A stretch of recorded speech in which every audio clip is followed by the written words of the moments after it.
The whole idea of you have to hold a victim accountable for the abuse they endured is victim blaming. It doesn't matter if you don't like the way that it's defined or you don't want to admit that you are victim blaming. But if you believe that Sky Jackson, how do you pronounce it? Is it Halle? Chloe and Halle? Yeah, Halle. I almost called her Haley.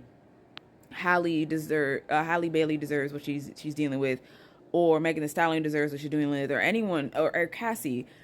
If you believe that any of them deserve what they are enduring, you are victim blaming. That is victim blaming to a T. Specifically for the women that were in domestic violence situations, like Halle, for example. Even if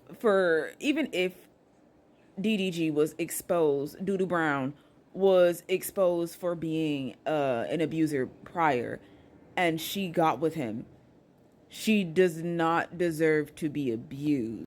Even still, the abuse is the abuser's fault. She didn't ask to be abused. She doesn't deserve to be abused. And honestly, she's a youngin'. When you're in your early 20s, you closer to being a teenager than you're closer to being an adult. Of course you're gonna do fucking stupid shit.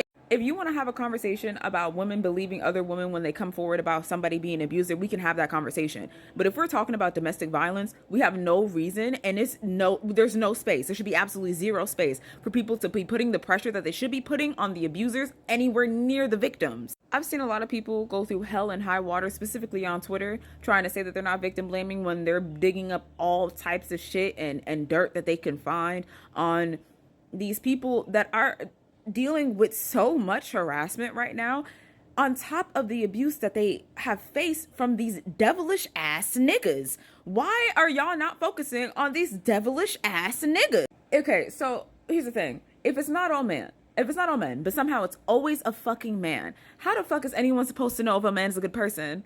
How come every single time a man is showcased to be some horrible misogynistic abuser or some horrible ass person, every single time without fail, they will always blame the woman for being with them instead of blaming the man for being a shitty ass nigga.